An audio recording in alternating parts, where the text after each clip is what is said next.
নমস্কাৰ বন্ধুসকল, আপোনালোকে চাই আছে ক্ৰিকেট গুৰু আছাম ইউটিউব চেনেল। ভাৰত আৰু শ্ৰীলংকাৰ মাজত টি20 সিৰিজ হোৱাৰ আগতেই সংবাদ মেলত ৰিয়ান পৰাগৰ বিষয়ে সোধোতে তেওঁৰ বিষয়ে যথেষ্ট ভালদৰে প্ৰশংসা কৰা দেখিবলৈ পোৱা গ'ল ভাৰতীয় টি20 অধিনায়ক সূৰ্যকুমাৰ যাদৱক। সূৰ্যকুমাৰ যাদৱে সংবাদ মেলত যেতিয়া ৰিয়ান পৰাগৰ বিষয়ে সোধা হয় কি কৈছিলে আমি এবাৰ চাই লওঁ আহক। সূৰ্যকুমাৰ যাদৱে কয় যে NCAত মই ৰিয়ান পৰাগক লগ পাওঁতে কৈছিলোঁ যে তেওঁৰ ভিতৰত এটা এক্স ফেক্টৰ আছে।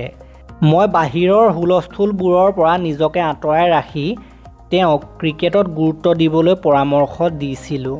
মই তেওঁৰ বাবে সুখী। যোৱা 2 বছৰ ধৰি তেওঁ ঘৰুৱা ক্ৰিকেটত বহুত ভাল প্ৰদৰ্শন কৰি আছে। ভাৰতীয় দলত স্থান পোৱাৰ ক্ষেত্ৰত তেওঁ যোগ্য।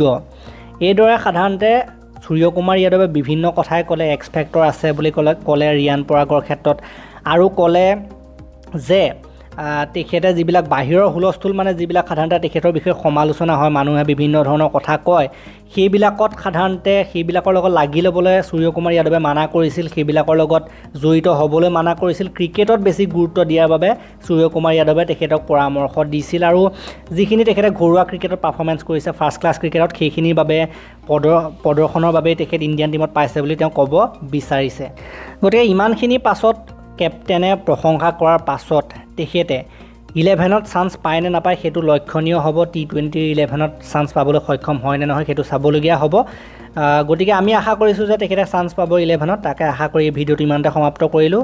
নতুনকৈ আহিছে যদি ছাবস্ক্ৰাইব কৰি ঘণ্টাটো দবাই দিব, আৰু পুৰণাসকলে লাইক শ্বেয়াৰ এইখিনি কৰি দিব। ধন্যবাদ।